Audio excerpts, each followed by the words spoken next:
Hello everyone. Now we'll see what is control structure. It is used in all of the programming. Control structure is used when you want to control the flow of the program. Like sequence, different types are sequence, selection, and iteration. So we'll see. So in sequence structure, instruction are executed sequentially. This is default structure. For example, like if you want to calculate sum, average, or multiplication of two numbers, that time this structure is used. Next structure is, so in sequence structure, instruction are executed sequentially, so it is called sequence structure. Next structure is selection structure. In selection structure, it is also called conditional. In this, depending on one or more condition, if it is true, then you want to execute a statement. Means if condition is true, then you want to execute a statement, otherwise no. So in this, depending on the program, you can use different types of statements in this, like if else, you can use else if ladder, you can use nested if, you can use switch case, you can use. Third type of control structure is called iterative or looping or repetitive.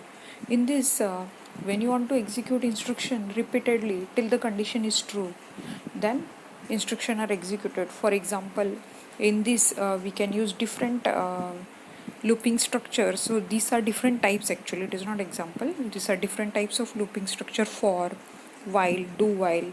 So here you can use any type of statement. So these are three types of control structure.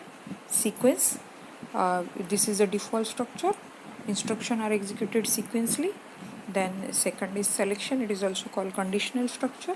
So you can use any of this depending on the question, like greater of two number, or if you want to check whether number is positive or negative, or greater of three number.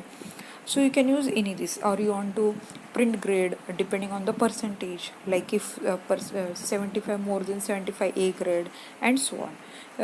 Repetitive, that is looping structure. In this you can use any for, while, or do while. These are actually types. And in this, like if you want to print a table of 2, like 2 ones are 2, 2 twos are 4. So you want to repeat the instruction again and again till the condition is true. So that time, for repetitive task you want to do, then that time looping structure is used. So if you want programs on this or flowcharts on these different examples, so you can comment me so that I can make a video on this. Hope you understood. Subscribe to my channel to get more updates. Thank you, all of you.